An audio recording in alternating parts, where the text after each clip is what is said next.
if you can just learn to make a better cast, you're going to have control from the very beginning, like there, and you'll find that your catch rate is going to double just because you have control with your presentation.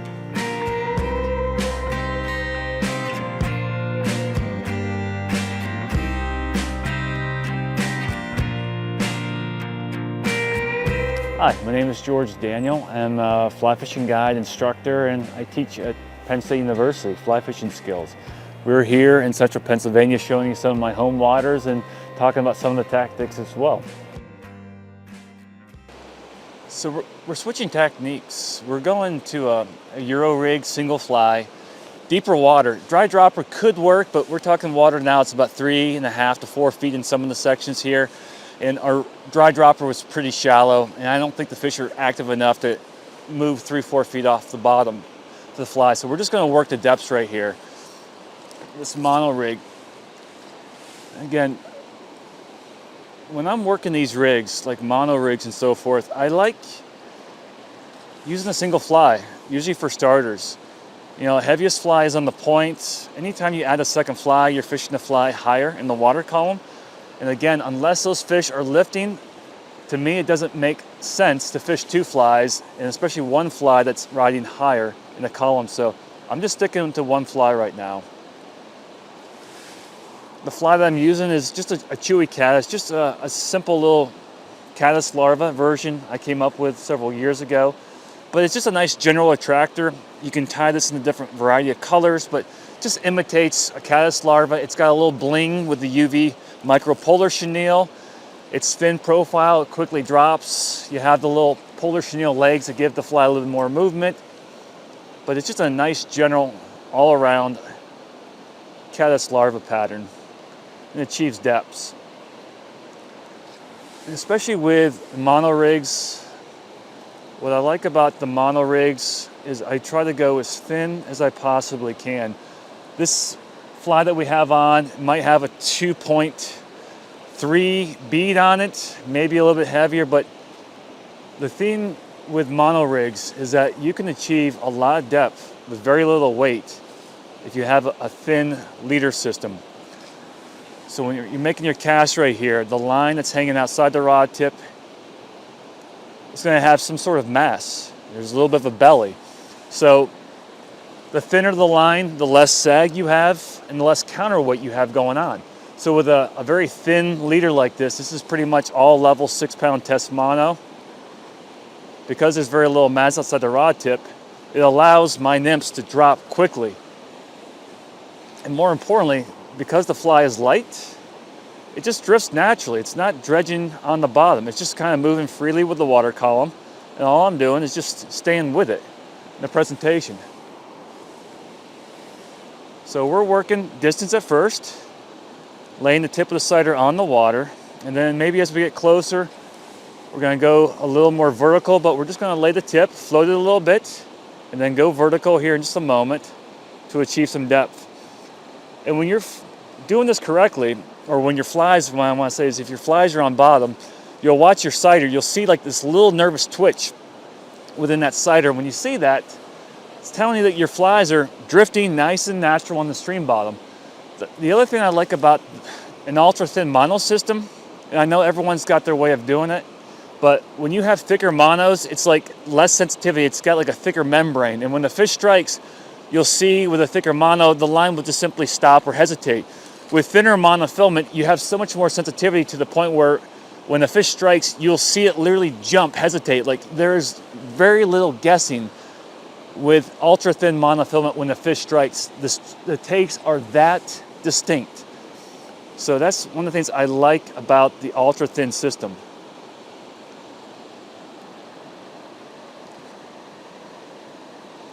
So we're just going to stop the rod tip high, point, make a little strip, and go right into it. When I'm trying to get down and deep, I try to rely more on line hand control than rod tip. And what I mean by that is that when you're casting, if I start leading and controlling with the rod tip, this angle that I'm creating, you're you're pulling the flies. And sometimes you want to add movement in the flies. If you have insects that are moving, if you're trying to imitate something that's fleeing or actually rising, that leading with a rod tip is a great technique. But in this situation, there's no insects. Most of these fish are right near stream bottom. So instead of casting and leading with the rod tip, I'm going to cast, point the rod tip at the sighter, make one long pull, let my sighter go vertical. I'm going to hang it and then and then basically just lead the flies or move the rod tip over the sighter. But when you do this with the line hand versus the rod tip, your flies drop incredibly fast. You can just see how quickly that sighter goes from an angle to vertical. You achieve depth so much quicker by just simply managing the slack with the line hand rather than lifting and moving with the rod tip. And if you want to know how you can achieve depth quickly with very little to lightweight systems, this is one of the ways that you can do it. And there's a fish right there I missed. Look at the cast. Reach, long strip, going vertical.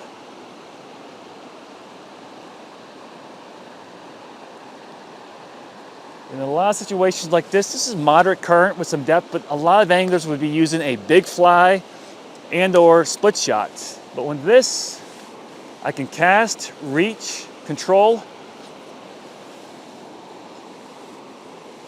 There's my tuck, go vertical, and then just lead it.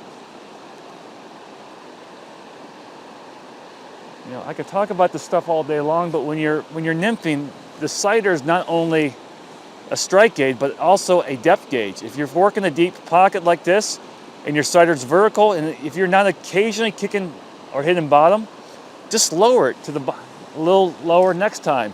And if you're hanging up on a regular basis, just notice the height that sighter is off to the water and hold it a little bit higher. Now we're going to have the sighter kissing the water a little bit deeper. Now I hit bottom, so now we know our mark. Okay, keep working the water. So primo spot coming up here. If I don't move something in this telling me that I need to switch gears, because this is, with water like this, when you get like the hair on the back of your neck like starting to stand up, like this is just like ultra fishy. So once I move into here, if I'm not catching fish, I'm going to start changing flies, but I'm going to milk this for everything I can. Just make sure I stick a fish. So we're going to float the sighter at first. Got some boulders, we have some rocks. Watch the limbs, short little stroke. Oop. Just work the water.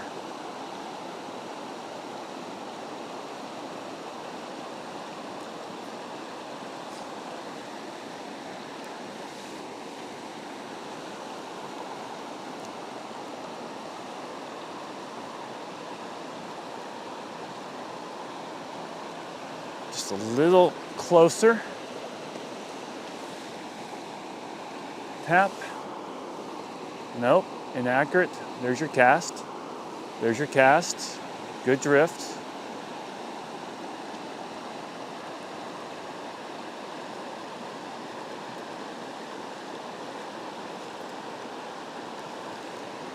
Okay. Not there. Tap, drift.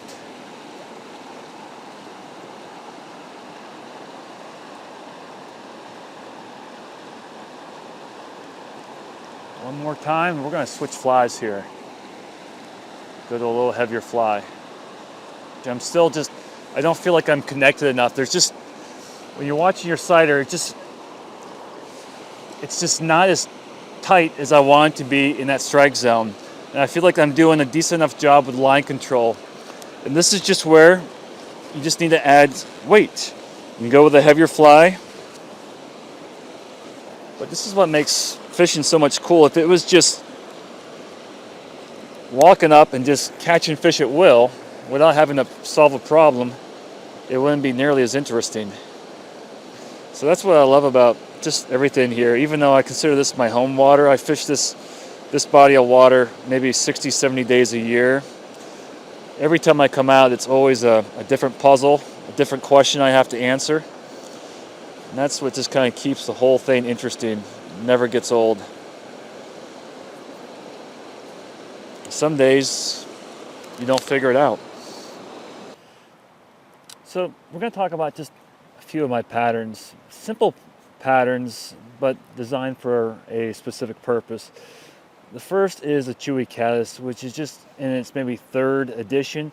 But the idea, like all modern Euro nymphs, are to create something that's thin in profile, drops down to the water column, and imitates something more specifically.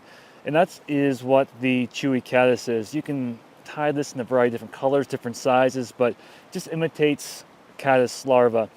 I like the micropolar chenille. It's got a smaller diameter, allows your flies to sink, but still, whenever you're looking for just a little bit of bling, a little bit of flash, this is a slightly more attractive sort of caddis larva pattern. So if I'm fishing dirtier water, darker water, anytime I feel like the fish just need a little bit more incentive to take the fly, this is one of the patterns I like to use. The other one is the Sunburst sulfur. You know, everything I do is I try to take some of my favorite patterns and just try to simplify the pattern for the most part. And what this is doing is I've trying to imitate or kind of mimic the split back sulfur. It's a great pattern, has been used for years wherever sulfurs or PMDs are present. But it just seemed like to me like a complicated pattern where you have the foam and then you slit the foam, so you have the yellow kind of protruding part of the fly sticking out from the foam, imitating that budding insect, that mayfly that's coming out from the nymphal shuck. And to me that was just complicated. So all I'm doing here with this is just taking a Perdigon style fly, like a brown thread, a little bit of rib, and then just using yellow holographic tinsel over top and then just coating that with a UV epoxy. And what this does, it just imitates that yellow mayfly, whether it's a PMD or a sulfur that's starting to break free from that nymphal shuck before it becomes a fully emerged mayfly nymph. So, and that is what the Sunburst sulfur imitates. The third nymph here is just a sunken ant. Ants are just what they call plan B, like it's always a good viable food source. So when people think about ants, a lot of times they're thinking on the surface. For me, from a nymphing standpoint, ants, sunken ants in particular, are probably one of my favorite patterns to use in kind of like middle to late summer. I use this a lot sometimes on a straight Euro rig, or in many cases just with a dry drop or under a high floating dry fly. Basically 2 ants, one surface, one below the surface, and you're killing 2 birds with 1 stone. But the sunken ant is the same premise as all Euro nymphs. It's a sunken pattern, but thin profile. So you have a black bead with a very small tuft of black dubbin for the rear with some small rubber legs, but thin profile, allows your flies to drop quickly in the water column. And this is just, the sunken ant is probably just one pattern I would not be without, especially in late summer whenever there are ants present. Also on days where there's wind, or even if you have a slight rain or a slight breeze, those ants are going to get kicked off the vegetation and are going to become trout food. And many of those are going to sink. So late summer days, after a rainfall, the sunken ant is probably one of my favorite patterns I almost always will have on my line. A little cast. Just keep the tip of that sighter on the water for a second. Strip, let that sighter go vertical, and we're just working it. Have a little nervous twitch. I'm anchored, I'm drifting.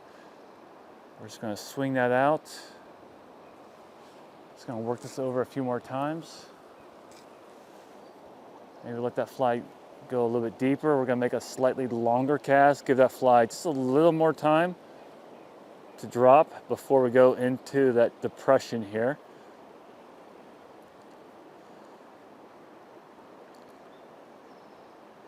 One of the things I like about the longer Euro rods is that they could protect lighter tippets. Granted, we're not catching monster fish today. We've got a couple fish that are a couple teeners, maybe 13, 14, heavy, fat, happy fish. But I've been catching all of them on 6X tippet and still haven't broke off a single fly yet. So the idea with the thinner diameter tippet, it just allows your flies to drop. Thinner mono just reduces drag, gets your flies down. I think it doesn't have as much to do with visibility as much as it does with just surface drag. So that thinner mono just allows your flies to drift naturally. And this not only is with nymphing, but dry flies, street, anything. Thinner mono, thinner fluorocarbon tippets just, I think, give your fly a much more natural presentation. Now, same thing happened here as we did below. Worked, we're getting down, but we're still not like incredibly tight. I want to go just a little tighter with my rig, meaning I want to feel a little bit more bite. I don't feel like I'm actually right on or right near stream bottom, so we just need to go up one bead size. So we're gonna stay with the cat or the Chewy Caddis. We're gonna stay with the Chewy Caddis, but we're gonna go to like a much larger bead, one size up, and see if this can do anything. Depth is often the great equalizer with nymph fishing, so if you're not occasionally taking bottom or hitting bottom when the fish are not active or super happy like they are now, then just change depth.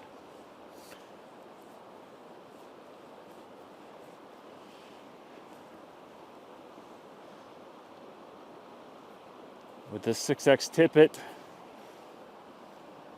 and this bead heavier, we should be rocking bottom.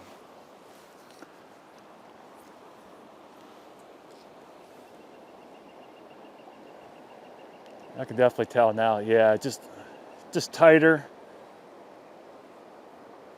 There's no doubt. Now I am right in there. My drift's about half the speed as it was before. Going vertical. I'm working it. I'm gonna swing it out. Longer cast, reach out.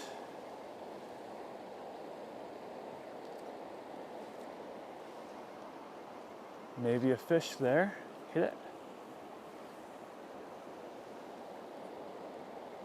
What I'm trying to do, usually with the Euro system, because my sighter is often thicker in diameter than my tippet, I'm trying to keep my sighter off the water if I'm trying to achieve depth. And it has nothing to do with spooking fish, but if you place that thicker sighter on the water, you're going to immediately start creating drag, more drag. So always try to have your tippet to a length where it's going to be long enough where you can keep the sighter off the water, just so it allows your flies to drop that much quicker.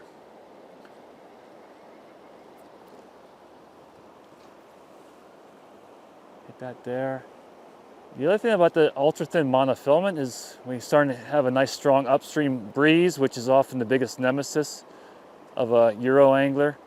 But the thinner the mono rig, the less surface drag it's going to be, or interaction with the wind. So the wind's going to have less effect on it. The thicker mono or more fly line outside the rod tip, the more interaction the wind's going to have with it. So now we're going to switch flies again. Going to go much larger, a little gaudier, to see if that's going to bring something up. Last time I was here, I saw a legitimate 20-inch fish right off that root system. It's been a while since I've actually taken a legitimate 20-inch fish in this section. Stick it, drop it.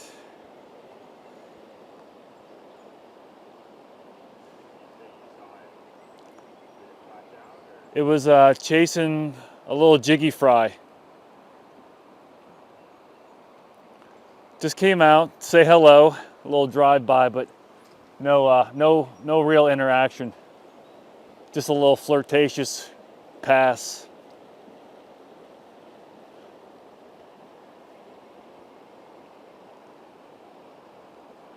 Oh, this is,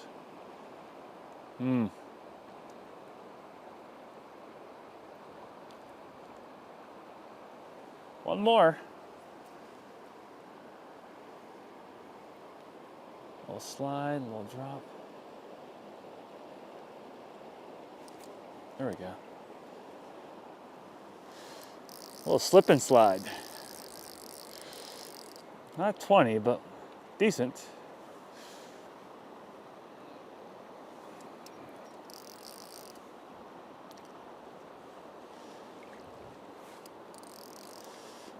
Yeah, head's digging down, just chill out. And when you do decide to lift, wait till its head's kind of level or slightly upward, right there. If it's digging, relax. Just slide it, slide it. Even with 6X, decent little brown, you can bring these fish in fairly fast. There's a nice little brown, yeah. A lot of times when you're starting out with this, you tend to find that most of your strikes occur across or down. That's only because it's taking you that long to get control. But if you can just learn to make a better cast, you're going to have control from the very beginning, like there, and you'll find that your catch rate is going to double just because you have control with your presentation. Better fish. But there are no secrets with this approach. It's just simple casting techniques. That's what I love about it. When it works, it does. But it's just having that control and contact with your flies. And if you don't, you're dead in the water.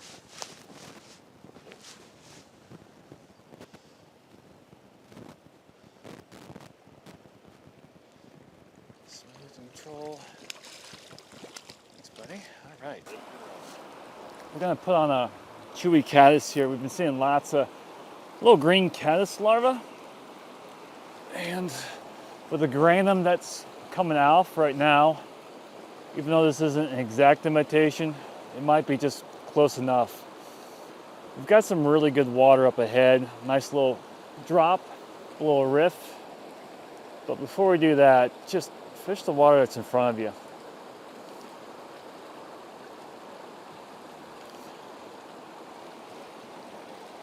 Just taking your time.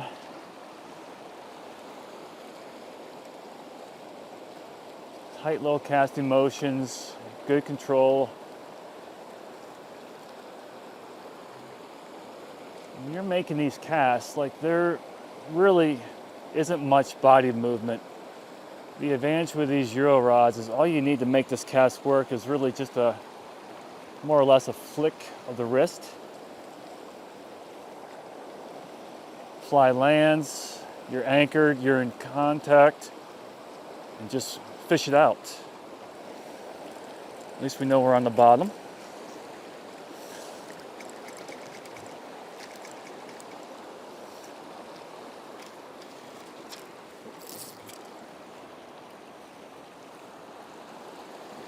Biggest one all day. All right. Well, bound to happen. Especially on a stream like this, just get your feet anchored, tight, make the cast.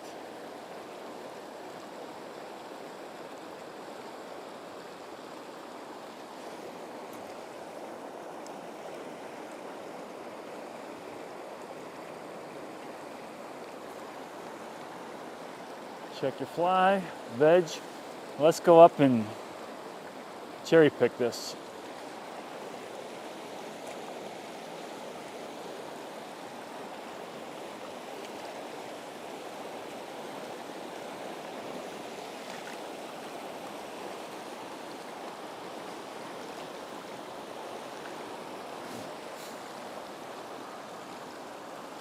There's nothing really more exciting to me than just this is just kind of a quick and fast way of fishing, just these little pockets. And you know what most people think about when they look at this water, like there's not going to be fish here because it's white water, but when you look at the water and you see dark submerged boulders underneath that are about yay big, those boulders, despite the strong current, are going to create equal sized cushions above and below it, and fish are going to hold in those cushions or those pockets.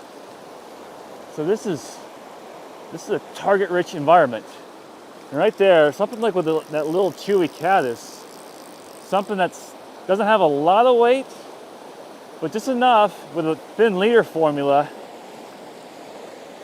you can drop your flies right down the bottom.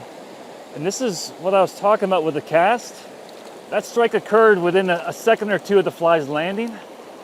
If you have no control, no contact, you're never going to see that strike. So just keeping that body upright, keeping it tight, you'll be amazed at how often and how quick your strikes occur with this technique.